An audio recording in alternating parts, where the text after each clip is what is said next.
Tonight, several breaking stories as we come on the air. President Biden taking drastic action on the U.S.-Mexico border. How soon could much of the border be shut down? Also breaking, cell phone service disrupted for millions across this country tonight.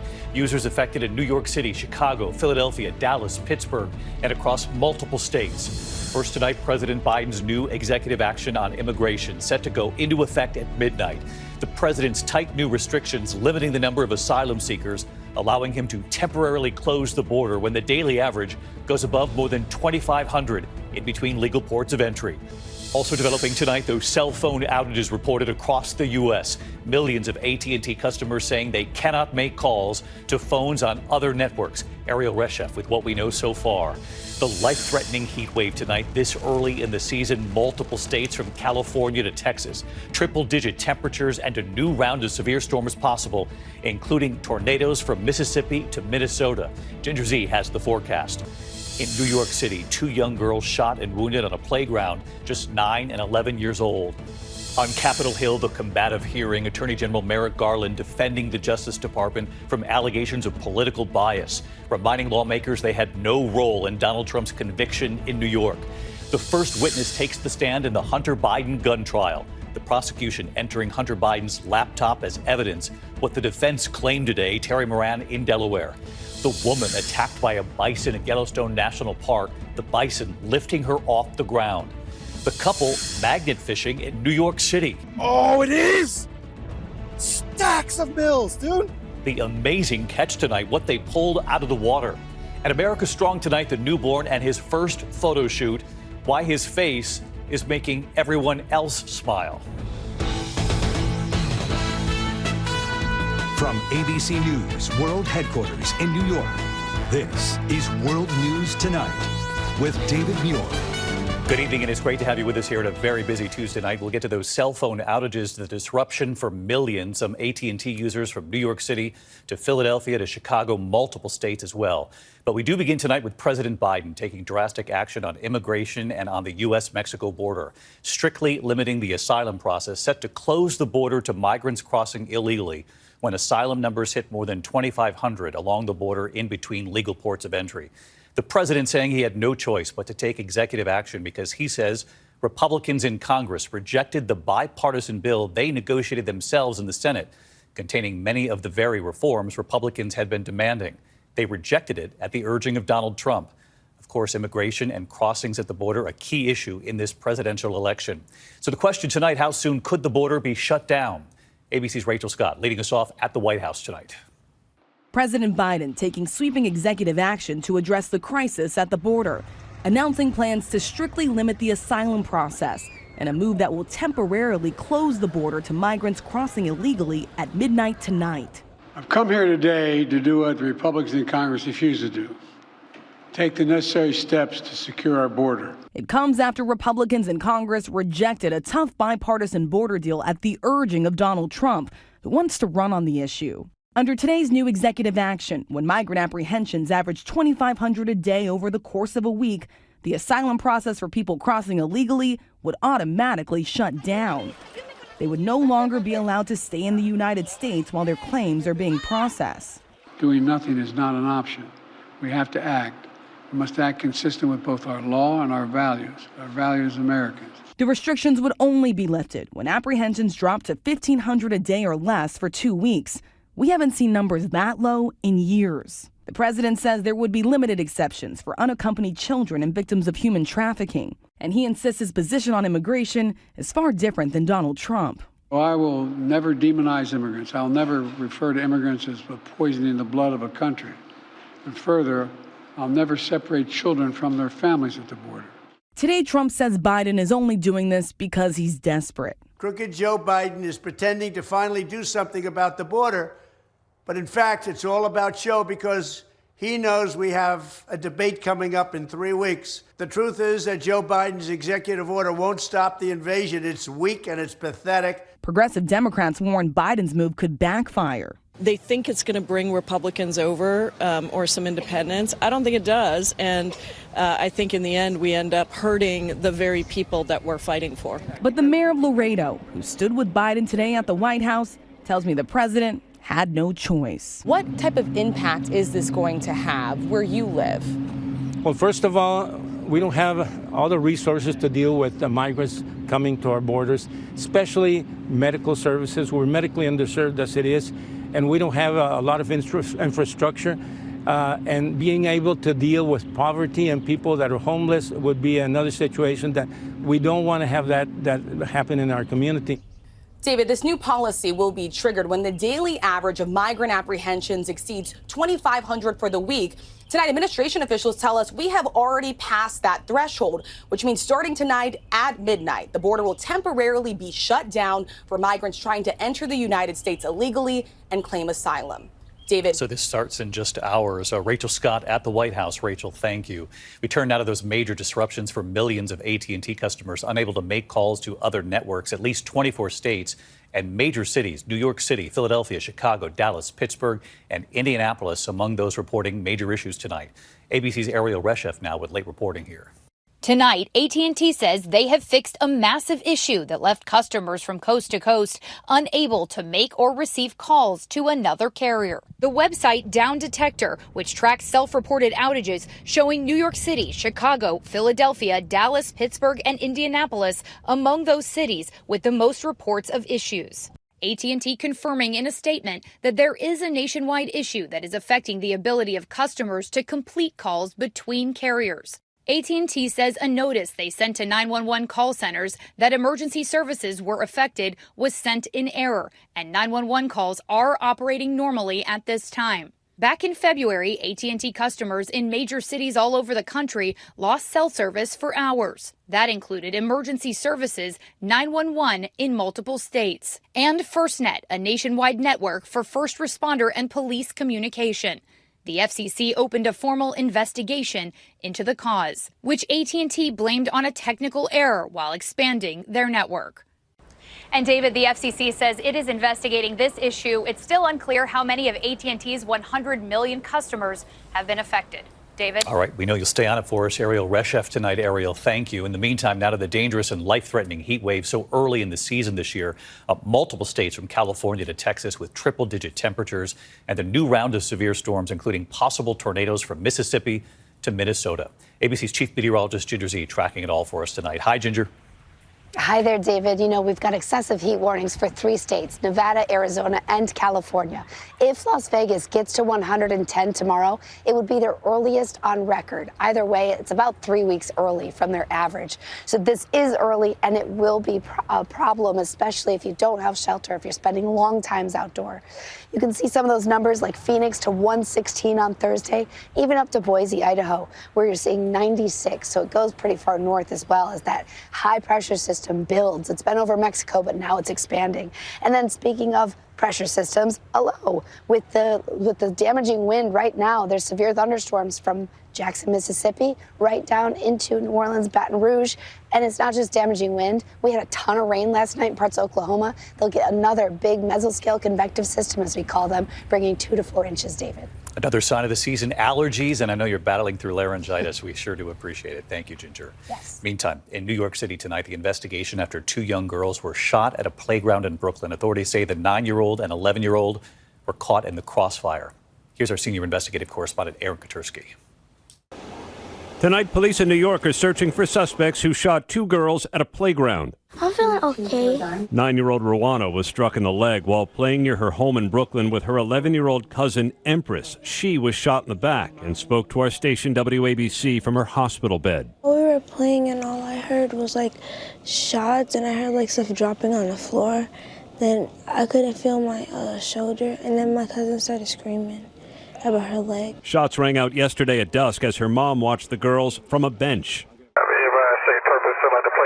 Police said they recovered grainy surveillance video showing what may be 2 suspects firing at someone. The girls were hit by stray bullets. A preliminary investigation reveals that there were possibly 2 shooters that fired at least 6 rounds in the direction the children were playing. Little Rowana is now recovering at home. I'm devastated. I'm hurt. You know, I cried all night, all morning.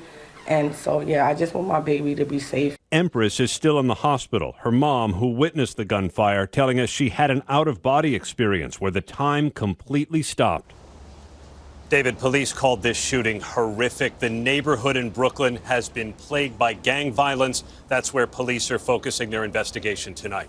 David? Aaron Katursky here in New York. Thanks, Aaron. We turn now to Capitol Hill and to the combative hearing. Attorney General Merrick Garland defending the Justice Department from allegations of political bias, reminding lawmakers that the DOJ had no role in Donald Trump's conviction in New York State. Here's our Chief Justice correspondent, Pierre Thomas. Tonight, the Attorney General firing back, rebuking Republican claims that the Department of Justice is being weaponized. These repeated attacks on the Justice Department are unprecedented, and they are unfounded. In an intense more than 5-hour hearing, Garland today defiant, even as he faces the threat of being held in contempt by House Republicans for refusing to release the audio of President Biden's interview with the special counsel over Biden's handling of classified documents. I will not be intimidated, and the Justice Department will not be intimidated. And Garland, for the first time, blasting false allegations that the DOJ and Biden were behind the Manhattan District Attorney's prosecution and conviction of former President Trump on 34 felony counts. That conspiracy theory is an attack on the judicial process itself. But Republicans accusing the DOJ of playing politics, clearly angry about the Manhattan jury's verdict. Justice is no longer blind in America. They're so desperate to stop him that they are willing to use the judicial system to do so. It is a new low. Democrats forcefully pushing back. These Republicans don't care what's in the interest of the American people. They just care about getting their favorite felon back in the White House. Garland says all these allegations accusing DOJ of playing politics come at a dangerous moment. He worries they could fuel an intensifying spike in threats of violence aimed at DOJ employees. David? Pierre Thomas live on the Hill tonight. Pierre, thank you. We turn now to the president's son, the first witness taking the stand in Hunter Biden's federal gun trial. The prosecution entering Hunter Biden's laptop as evidence and what the defense claimed today. ABC's Terry Moran at the courthouse tonight. With his wife by his side, Hunter Biden today was back in federal court in Delaware for opening statements in his trial on felony gun charges. First Lady Jill Biden and Hunter's sister Ashley sat behind the defendant in a show of support, while prosecutor Derek Hines laid out the government's case, telling the jury no one is above the law. It doesn't matter who you are or what your name is. The president's son, Hines said, bought a gun and lied during a background check in 2018, knowing he was a drug user and a drug addict when he filled out the federal form for gun purchases. And the prosecutor painted a vivid portrait of Hunter Biden, the crack addict, including evidence from his laptop and text messages admitting, "I'm a liar and a thief, a user and an addict." Defense lawyer Abby Lowell told jurors in his opening statement Hunter Biden did not knowingly violate these laws and said at the time he bought the gun, Hunter was using alcohol, not drugs, that his behavior was totally inconsistent with drug use, saying there's no such thing as a high-functioning crack addict. Then the first witness, an FBI agent, played Hunter Biden reading his own words from the audiobook of his memoir, Beautiful Things, recounting his days among drug users. I was just as much a part of the depravity as they were. I was smoking crack every 15 minutes. Finally, jurors saw the angry text exchange between Hunter and Hallie Biden, his brother Beau's widow, and Hunter's girlfriend at the time, who found the gun and ditched it in a trash can. "Did you take that from me? You're being totally irresponsible and unhinged," Hunter texted. Hallie responding, "I just want you to be safe. That was not safe." It was a hard day in court for members of the Biden family. At one point, Ashley Biden, Hunter's sister, seemed to grow emotional, dabbed her eyes with a tissue. And First Lady Jill Biden, their mother, put her arm around her to comfort her. The prosecution's case continues tomorrow. David? Terry Moran in Wilmington. Terry, thank you. Now to the Israel-Hamas war. And tonight, President Biden, in an interview with Time magazine, was asked if Prime Minister Netanyahu was prolonging the war for his own political preservation in Israel. The president's answer making news, and he was asked that similar question again today. Marcus Moore, Inside Israel tonight. Tonight, as IDF forces expand their assault in Gaza, Time magazine sitting down with President Biden, asking whether he thought the Israeli Prime Minister Benjamin Netanyahu is prolonging the war and putting his political survival first. Biden saying there is, quote, every reason for people to draw that conclusion, end quote.